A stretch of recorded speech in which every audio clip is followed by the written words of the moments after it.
Assalamualaikum warahmatullahi wabarakatuh. Kembali lagi bersama saya Abai Punapati dalam program Obrolan Santai.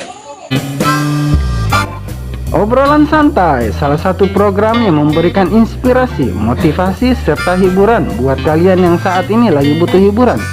Dengan bahasa yang santai, suasana santai, semua kami kemas dalam program Obrolan Santai.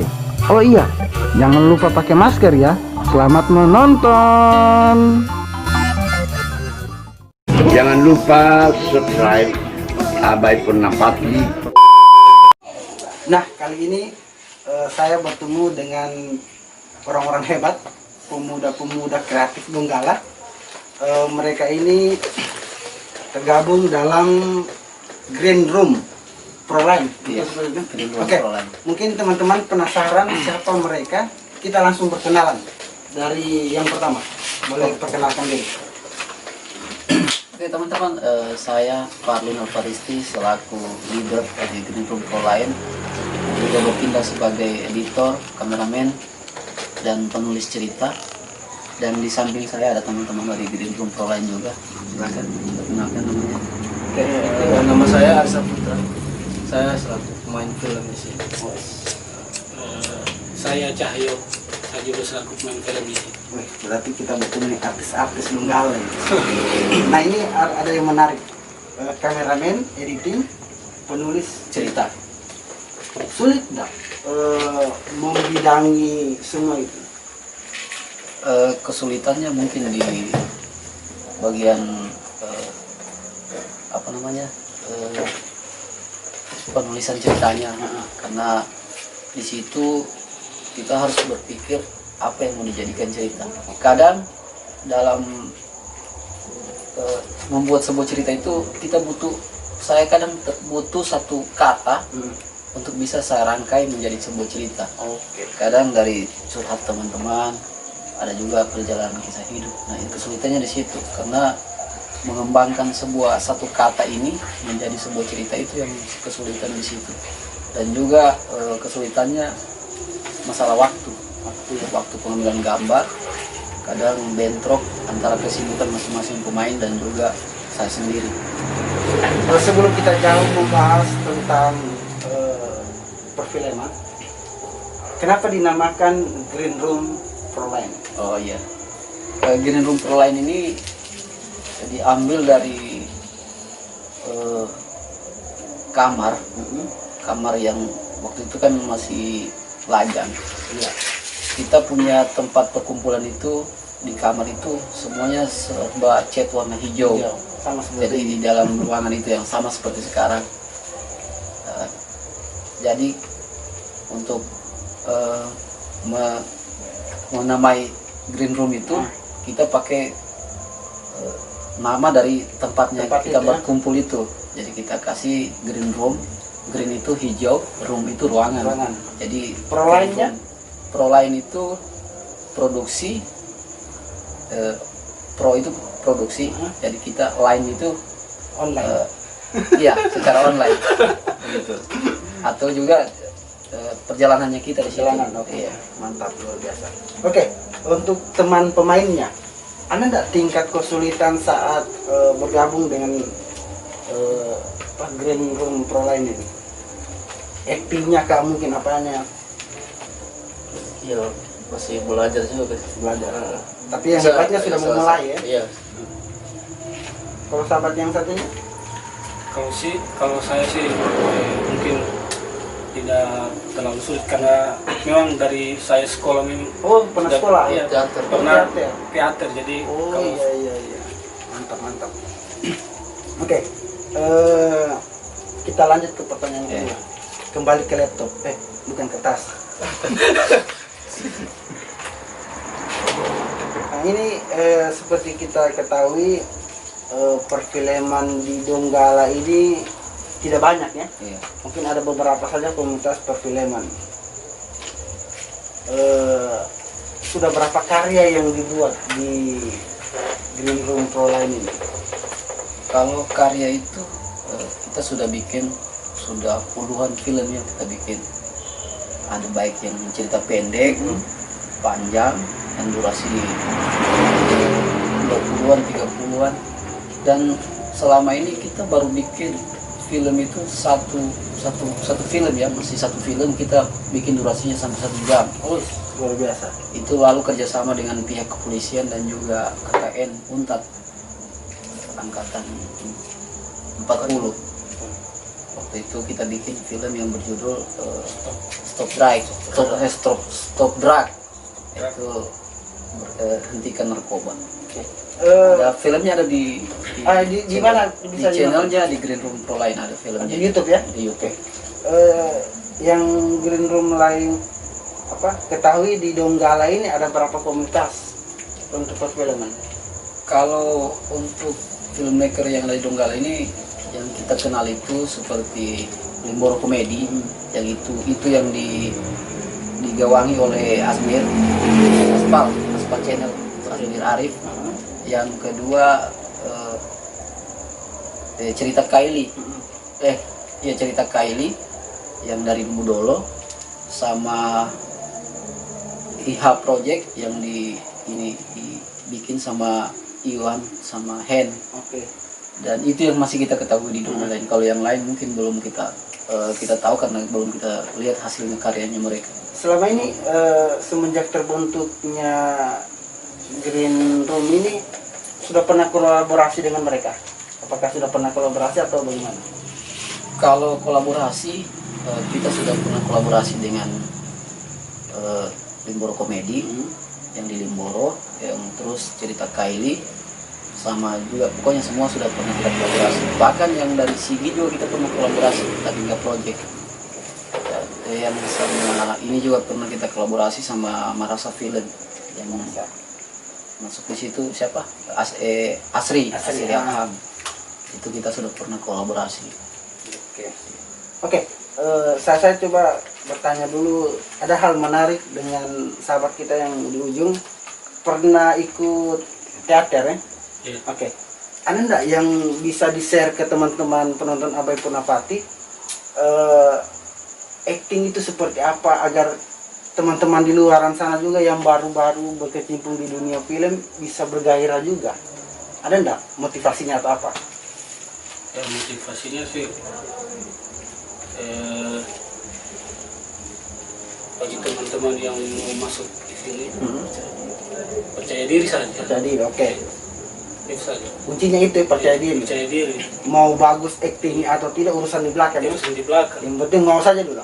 Ya karena masalah acting itu kan kita bisa arahkan di pas pengambilan gambar. Masalah anggaplah kita ini berakting ini seakan-akan tidak ada kamera. Betul, iya.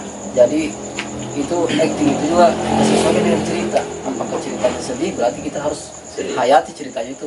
Anggaplah cerita yang kita perankan itu memang yang betul-betul kita alami dalam kehidupan kita sehari-hari. Itu saja.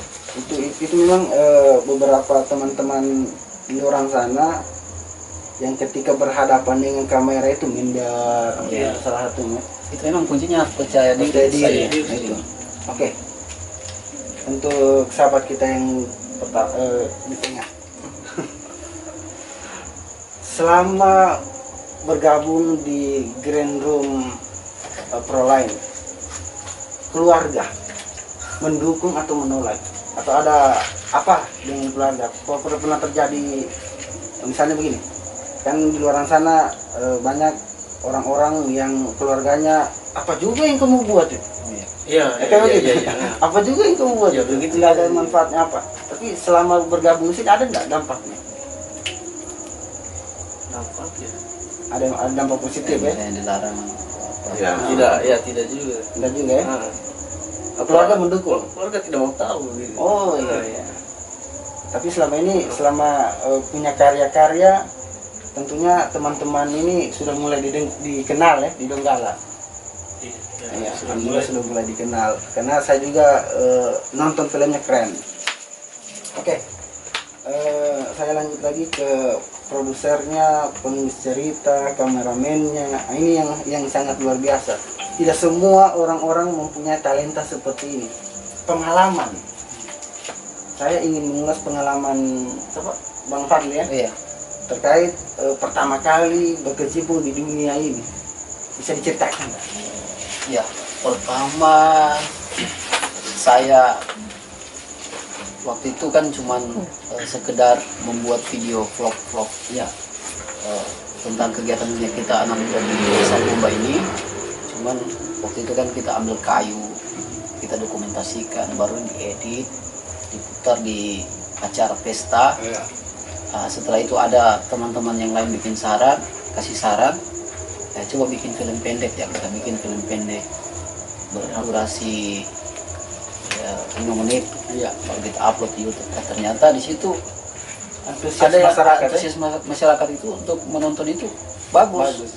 Jadi respon masyarakat itu bagus. Jadi saya kumpul lah teman-teman, bagaimana kalau kita bentuk sebuah komunitas yang membuat film-film pendek yang bercerita, mengangkat cerita kisah-kisah daerah tentang cerita-cerita rakyat, kita angkat di situ.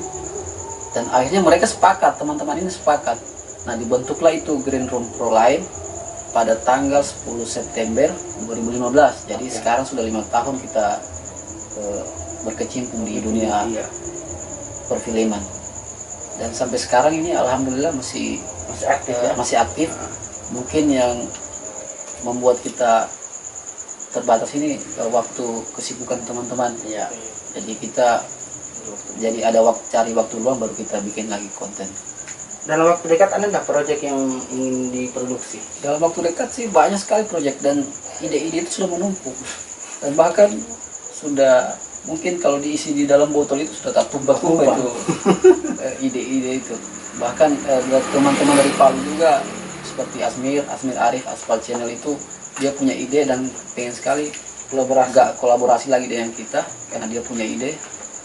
Dan kita rencananya akhir Desember ini mau bikin film pendek lagi atau bahkan film panjang. Itu sudah kita rencanakan dan naskahnya sudah siap, tinggal cari timing yang tepat untuk di luar perfilman. Tadi kita sharing-sharing cerita sebelum kita mau bikin video ini. Ternyata Green Room Pro Line ini juga punya usaha prawedding ya. Untuk bagian Donggala, bisa juga Kota Palu dan sekitarnya. Bagaimana mungkin teman sahabat-sahabat Abai Purnapati yang lagi jomblo yang mungkin besok minggu depan atau tahun depan yang ingin menikah, ingin juga mendokumentasikan momen mereka. Apakah Green Room bisa? Kalau Green Room itu yang penting jadwalnya tidak bertabrakan karena biasa pesta itu kan biasa jadwalnya bersamaan. Jadi kalau misalnya istilahnya siapa yang cepat itu yang dapat. Jadi kalau fotografi ya kita siap, videografi juga kita siap. Ada nggak nomor yang bisa dihubungi, yang bisa dipublikasikan atau kemana lah mereka? Nomornya nanti di bawah sini. Apakah mereka bisa berkunjung ke daerah mana agar bisa mereka juga tahu tempat ini? Atau bisa dipublikasikan atau bagaimana? Misalnya mungkin teman-teman bagian Donggala juga yang ingin pestanya ini didokumentasikan seperti itu. Iya. Mereka harus ke mana? Untuk bagian Donggala, alamat mereka harus hubungi kemana? Supaya mereka tahu juga. Hubungi saja di nomor ini. Nomornya itu nanti kita taruh di link deskripsi. Oke, berbicara tentang fotografer, videografer. Sekarang ini kan teman-teman ini mungkin bahasa kasarnya tanda kutip profesi ini kalau menurut kita ini yang saya lihat ya. Apa istilahnya masih dianggap remeh masalah budget itu ya penting itu. Bagaimana menyikapi itu? Ada nggak solusi menurut abang? Kalau pandangan saya selama ini sebagai fotografer mungkin pandangan masyarakat ya tentang jasa fotografi ini sebenarnya fotografi ini sangat penting untuk kedepannya sampai dilihat anak cucunya kita. Betul. Dibandingkan kita menyewa elektron sampai jutaan dan itu akan habis di situ saja. Sedangkan fotografi ini akan dikenang selamanya sampai anak cucu kita bisa melihat foto, oh ini waktu mamaku, waktu nenekku, waktu masih muda. Tapi kadang masyarakat tidak memandang itu seberapa pentingnya fotografi dibanding dengan musik. Betul. Padahal fotografi ini sangat penting sekali. Karena memang di luar sana banyak ketika berbicara tentang budget ditawar. Nah itulah. Ditawar menawarin. Padahal kita sudah harganya itu malah sudah minim sekali kita kasih. Mungkin juga teman-teman di rumah nggak tahu, banyak yang tidak tahu. Saat jepret itu, begitu 1 menit itu mungkin bisa 10 diambil. Iya. Tapi editnya yang luar biasa lama. Selama ini pengalaman seperti apa? Iya, pengalaman seperti itu biasa. Kita jadi orang yang difoto ini kadang mintanya fotonya cepat. Iya. Mungkin mereka berpikir kalau kita jepret ini sama dengan kita ambil pakai HP. Ya, iya. Sedangkan kita ini sebagai fotografer, kalau misalnya fotonya cuma mau ambil standar, oke silakan. Kita foto langsung kirim, nggak masalah. Tapi kan kayak kita jadi fotografer ini kayak merasa tidak puas karena hasil fotonya kita ini kan nanti akan diposting di media sosial. Jadi kalau hasilnya mungkin, karena yang jelas dalam foto itu pasti ada polesan-polesan seperti editan, diedit sedikit supaya fotonya itu agak lebih menarik. Jadi proses dalam fotografi itu jepret mungkin 2 detik satu foto ya. Tapi editnya itu foto satu yang satu foto itu bisa jadi 5 menit. Jadi kalikan saja itu 5 menit kali 80 foto atau 30 foto lah. Berapa jam kira-kira duduk itu di depan komputer? Karena budget harga tinggi itu sangat dibutuhkan di fotografer seperti itu.